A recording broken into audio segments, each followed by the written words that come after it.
Nenek ini diusir dari bank hanya karena mengenakan pakaian yang lusuh. Namun semua orang terkejut ketika mengetahui yang sebenarnya. Ternyata, matahari pagi menyelinap masuk melalui jendela kaca besar di Bank Harapan Baru, menerangi ruangan yang penuh dengan aktivitas.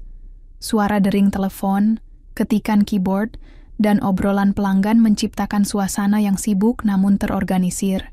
Antrean panjang sudah mengular di depan meja teller, sementara beberapa orang duduk di kursi tunggu dengan ekspresi bosan. Di ujung antrean, seorang wanita tua berdiri dengan sabar. Nenek Sri, begitu dia biasa dipanggil, tampak sangat berbeda dari kerumunan orang-orang modern di sekitarnya.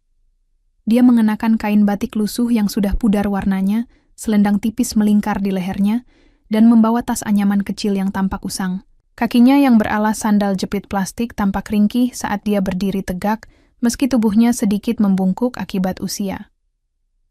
Beberapa orang di sekitarnya mulai memperhatikan penampilannya. Seorang ibu muda berbisik kepada temannya. Astaga, lihat nenek itu. Apa dia benar-benar punya rekening di sini? Kayaknya cuma mau narik 50.000. Temannya tertawa kecil, setengah menutup mulutnya dengan tangan. Bahkan salah satu pegawai bank, seorang pria muda berjas rapi, tampak menghela napas pelan saat melihat giliran Nenek Sri semakin dekat. Nanti pasti lama, gumam si pegawai kepada koleganya di sebelahnya. Kalau bukan pensiunan yang bingung, pakai mesin ATM, ya pasti nasabah kecil yang cuma narik recehan. Nenek Sri tidak mendengar komentar-komentar itu, atau mungkin dia memilih untuk tidak peduli. Matanya tetap fokus pada layar digital di depan teller, menghitung mundur nomor antreannya. Dia sesekali mengusap keningnya yang berkeringat dengan sapu tangan kecil yang diselipkan di pinggangnya. Meski terlihat lelah, ada keteguhan dalam dirinya, seolah-olah dia memiliki tujuan penting yang harus diselesaikan hari itu. Akhirnya, nomor antrean Nenek Sri dipanggil. Dia melangkah perlahan menuju meja teller, menyerahkan buku tabungannya dengan senyum ramah. Pegawai bank itu menerima buku tersebut dengan sikap yang lebih dingin daripada biasanya. Dia bahkan tidak repot-repot tersenyum saat bertanya, "Ibu mau transaksi apa?" "Aku ingin menarik uang," jawab Nenek Sri dengan suara lembut tapi jelas. Pegawai itu mengangguk singkat, lalu mulai memasukkan data ke sistem. Namun, alisnya terangkat tinggi saat layar komputer menampilkan informasi di depannya. Matanya melebar, dan wajahnya langsung berubah pucat. Dia membaca ulang angka-angka di layar, seolah tidak percaya dengan apa yang dilihatnya. Sementara itu, beberapa orang di belakang Nenek Sri mulai bergumam penasaran.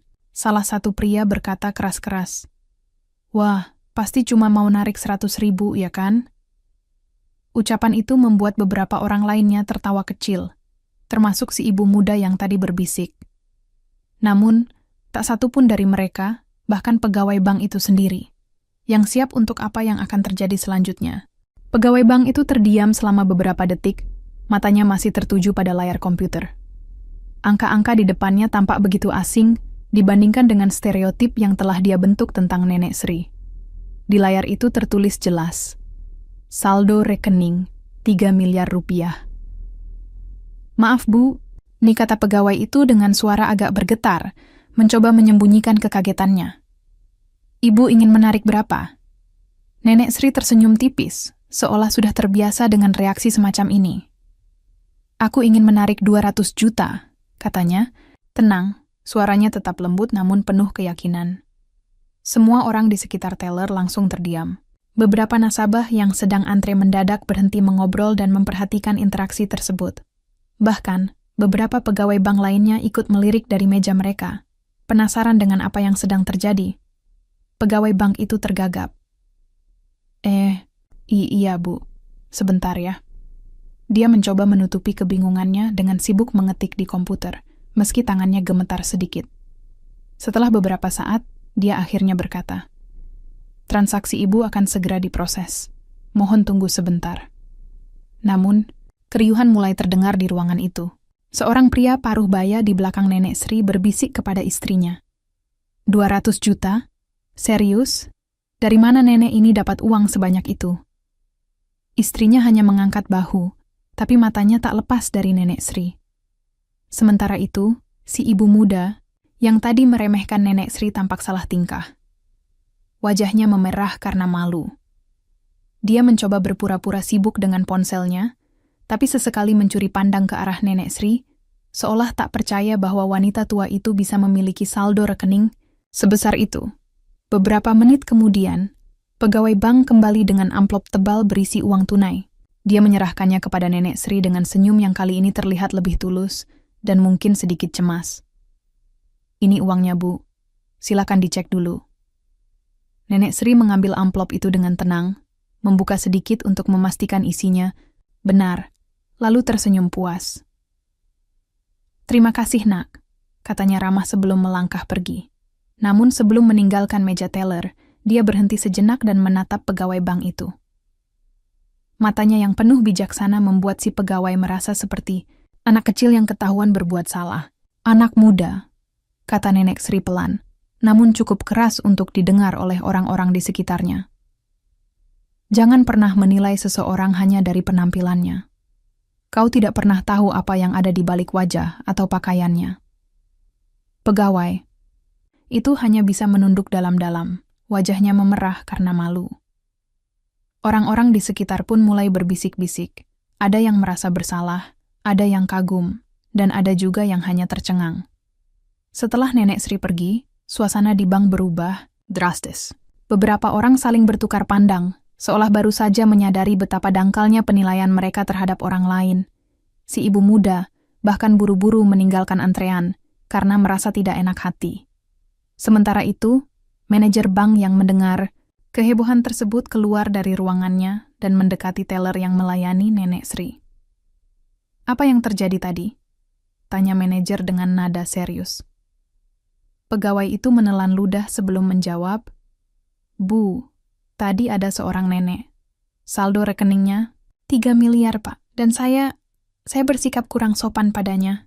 Manajer itu menghela napas panjang. "Kamu harus belajar dari ini.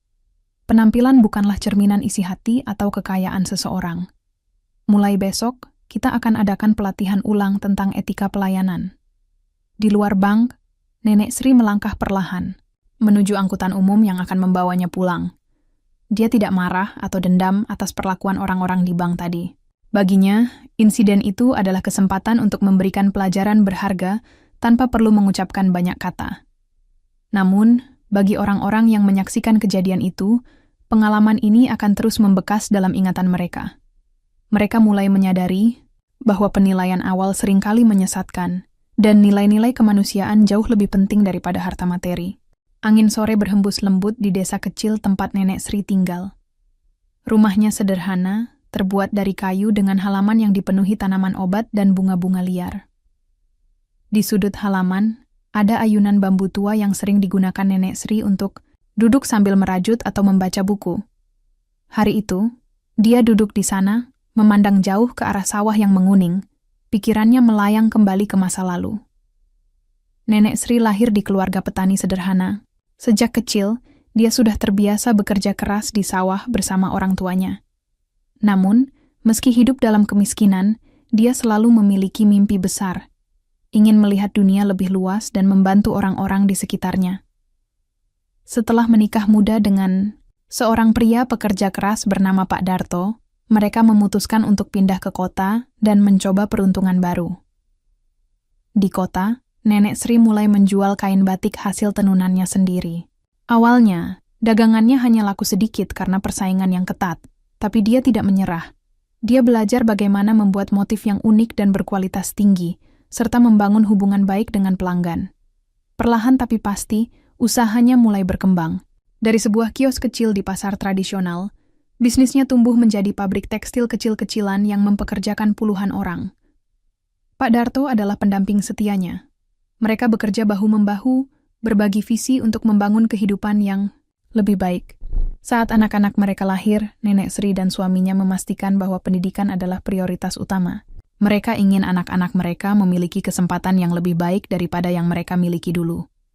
Namun, kebahagiaan itu tidak berlangsung selamanya. Ketika anak-anak mereka sudah dewasa dan mandiri, Pak Darto meninggal dunia karena sakit. Kehilangan itu membuat Nenek Sri hancur, tapi dia tidak boleh menyerah. Dia melanjutkan usaha mereka berdua, bahkan berhasil mengembangkannya lebih jauh lagi. Pada puncak kesuksesannya, perusahaan tekstilnya menjadi salah satu yang terbesar di kotanya. Namun, bagi Nenek Sri, uang bukanlah segalanya. Setelah pensiun, dia memutuskan untuk menjual perusahaan itu dan menyumbangkan sebagian besar keuntungannya kepada organisasi amal. Dia hanya menyisihkan cukup uang untuk kebutuhan dasarnya dan beberapa proyek sosial yang ingin dia dukung. Baginya, kebahagiaan sejati adalah ketika dia bisa membantu orang lain. Kini, di usianya yang sudah lanjut, Nenek Sri kembali ke desa tempat dia dibesarkan. Dia memilih hidup sederhana, jauh dari hiruk-pikuk kota. Uang yang tersisa di rekeningnya adalah tabungan yang dia sisihkan untuk keperluan mendesak, seperti biaya pengobatan atau proyek-proyek kecil yang ingin dia bangun di desa. Salah satu proyek itu adalah sekolah dasar di desa terpencil yang sering dia kunjungi. Anak-anak di sana jarang mendapatkan akses pendidikan yang layak karena lokasi mereka yang sulit dijangkau. Nenek Sri ingin membangun gedung sekolah baru, lengkap dengan fasilitas yang memadai. Itulah alasan dia datang ke bank hari itu, untuk mencairkan sebagian uangnya untuk merealisasikan impian itu. Saat matahari mulai tenggelam, Nenek Sri tersenyum tipis. Dia tidak pernah menyesali keputusannya untuk hidup sederhana. Baginya, kekayaan sejati bukanlah tentang angka di rekening bank, melainkan tentang dampak positif yang bisa diberikan kepada sesama. Dan jika insiden di bank tadi bisa membuat orang-orang menyadari pentingnya menghormati satu sama lain tanpa prasangka, maka itu adalah bonus yang tak ternilai harganya. Esok harinya, berita tentang insiden di Bank Harapan Baru mulai menyebar. Beberapa nasabah yang hadir saat kejadian tidak bisa menahan diri untuk tidak menceritakan kisah Nenek Sri kepada teman dan keluarga mereka. Dalam waktu singkat, cerita tentang seorang nenek sederhana dengan saldo rekening fantastis menjadi bahan pembicaraan di seluruh kota. Bahkan, salah satu pegawai bank secara tidak sengaja membocorkan detail cerita itu kepada seorang jurnalis lokal. Namun, bagi Nenek Sri, semua perhatian itu tidak berarti apa-apa. Dia tetap menjalani hari-harinya seperti biasa, tanpa terganggu oleh gosip atau pujian. Saat manajer Bank Harapan Baru menghubunginya untuk meminta maaf secara resmi atas perilaku stafnya, Nenek Sri hanya tertawa kecil di telepon. "Tidak apa-apa, Nak," katanya tenang. "Aku tidak marah. Tapi kalau kalian ingin belajar dari ini, aku akan datang ke bank besok pagi. Ada beberapa hal yang ingin aku bicarakan." Keesokan harinya, Nenek Sri kembali ke bank. Kali ini, dia disambut dengan sangat hormat oleh seluruh staf. Manajer bank bahkan langsung menyambutnya di pintu masuk dan mengantarnya ke ruang rapat.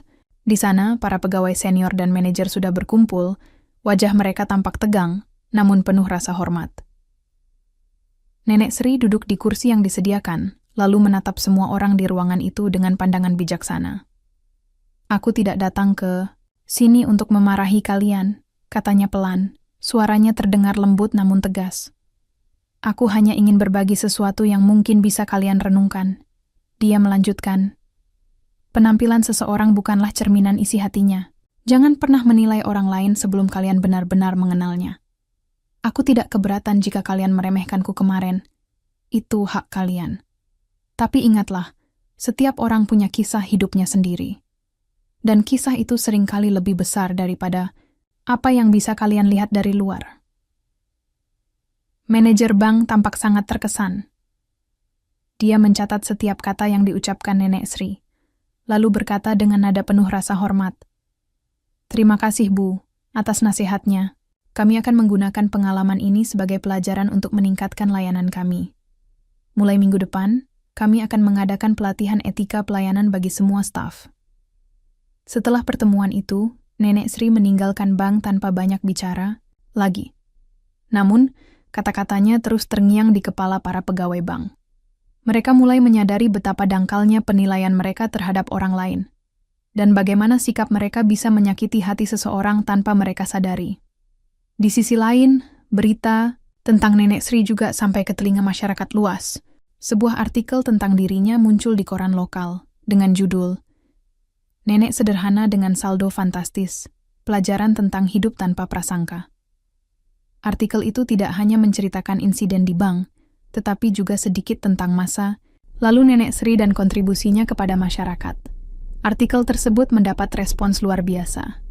Banyak orang terinspirasi oleh sikap rendah hati dan kebijaksanaan Nenek Sri. Seorang pembaca bahkan berkomentar, "Saya merasa malu membaca ini. Seringkali saya menilai orang lain hanya dari penampilannya. Nenek Sri telah mengajarkan saya untuk lebih berempati." Beberapa hari kemudian, Nenek Sri menerima surat dari Direktur Utama Bank Harapan Baru.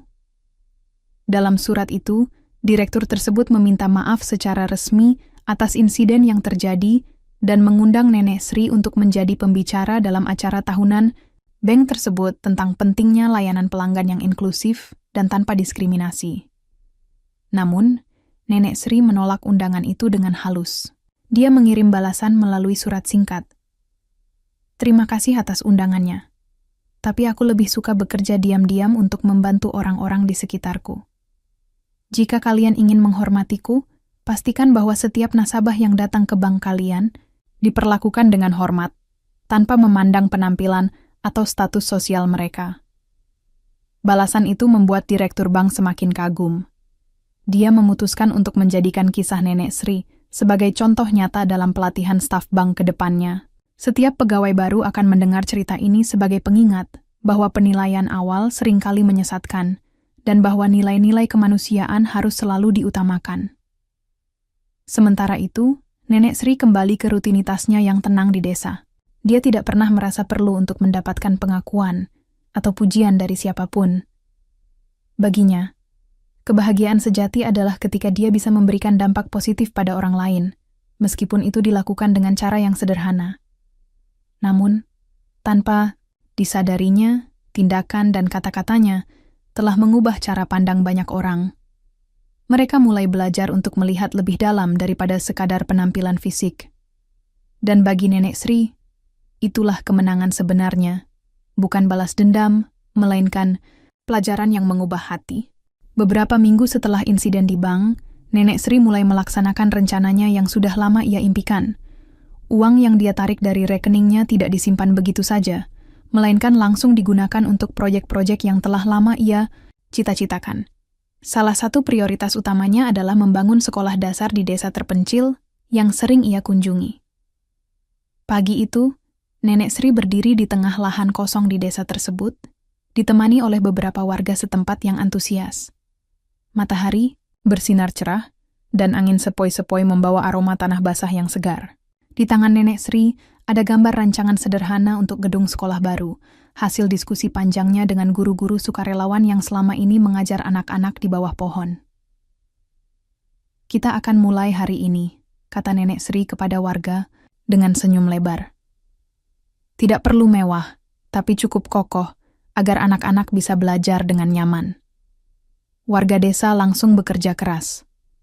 Mereka bergotong royong membangun fondasi sekolah, sementara Nenek Sri sesekali memberikan arahan atau membantu menyediakan makanan dan minuman bagi para pekerja.